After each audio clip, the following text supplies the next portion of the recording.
2 महिन्या अगोदरच डॉक्टर श्रीकांत शिंदे यांनाच आम्ही सगळीजण पाठिंबा देतो। श्रीकांत शिंदेची उमेदवारी जाहीर झाली। आता अनेक पातळीवर जर बघितलं गेलं कल्याणमध्ये तर भाजप आग्रही होती की जागा मिळावी, सहकार्य होईल का म्हणजे मुळात भाजपकडून?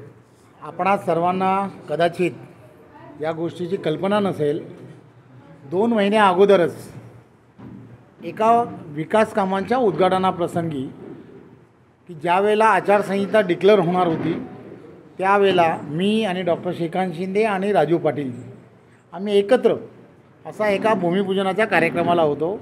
त्यावेळेलाच NDAचे उमेदवार म्हणून डॉक्टर श्रीकांत शिंदे यांनाच आम्ही सगळीजण पाठिंबा देतो।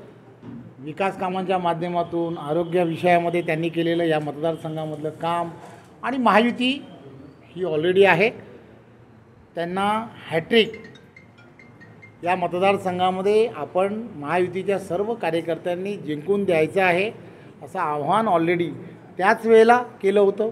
आत्तापर्यंत भारतीय जनता पार्टीचे सेपरेटली बरेच मतदारसंघ निहाय सर्व ठिकाणी मेळावे झाले आहेत, शिवसेनेचे झाले आहेत, राष्ट्रवादीचे मेळावे झाले आहेत, दोन्ही पार्टीचे एकत्र अशा कोर टीमच्या बैठका झाल्या आहेत। त्यामुळे त्या ठिकाणी असा कुठेही संभ्रम नाही। डॉक्टर श्रीकांत शिंदेजी हे तिसऱ्यांदा हॅट्रिक विक्रमी मताने जिंकून येतील यात काही शंका नाही। या उलट त्यांच्या विरुद्ध कॅन्डिडेट कोण द्यावा असा संभ्रम महाविकास आघाडीमध्ये होता, तो दूर झाला आहे, त्याला पूर्णविराम मिळालेला आहे। त्यामुळे आता त्या ठिकाणची लढत आहे, ती लढत महायुतीचे उमेदवार म्हणून डॉक्टर श्रीकांत शिंदे जे विक्रमी मताने जिंकून येतील। महायुतीचे सर्व कार्यकर्ते ऑलरेडी कामाला लागलेले आहेत आणि आज भारतीय जनता पार्टीच्या स्थापना दिवसाच्या दिवशी आदरणीय आमचे नेते देवेंद्रजींनी त्यांची उमेदवारी ही सुद्धा डिक्लेअर केलेली आहे। त्यामुळे या सगळ्या गोष्टीला आता पुन्हा एकदा शिक्कामोर्तब झालं आहे की ते 400 पारमध्ये एक आहेत, त्यात काही शंका नाही। सर, एक मुख्य मुद्दा म्हणजे ठाणे असेल किंवा रत्नागिरी सिंधुदुर्ग अजूनही कळीच्या जागा राहिलेल्या आहेत। ठाण्यावरती जोरदार रस्सीखेच सुरू आहे, जागा कुणाला जाणार? भाजपचा आग्रह नेमका कसा आहे किंवा रत्नागिरी सिंधुदुर्ग बाबतीत देखील सेम प्रश्न?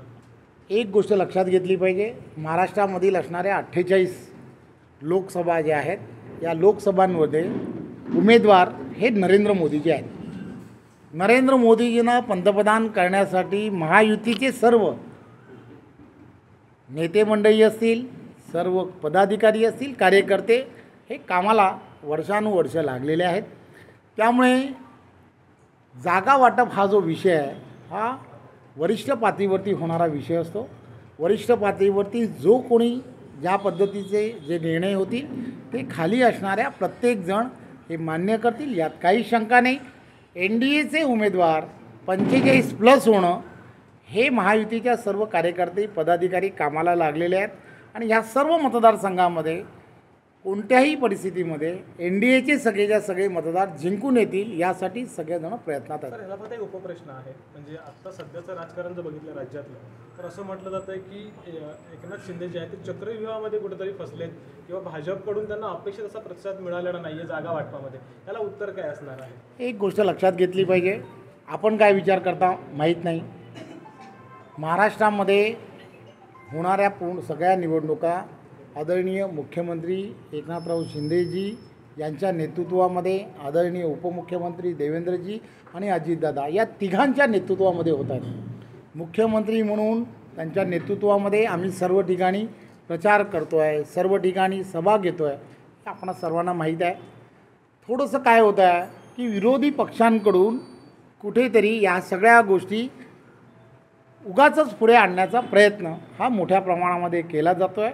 जसं आत्ता मगाशी आपण विचारलं मला की डॉक्टर श्रीकांत शिंदेंच्या संदर्भात, तर 2014ला 2019 आणि आत्ता 2024 भारतीय जनता पार्टी तिथे असणारे महायुतीचे सर्व कार्यकर्ते हे एकदा उमेदवारी डिक्लेअर झाल्यानंतर सगळेच्या सगळे त्या क्षणाला कामाला लागतात। त्यामुळे आम्हाला खात्री आहे की या सगळ्या ठिकाणी महायुतीचे उमेदवार हे कोणत्याही परिस्थितीत जिंकून येतील।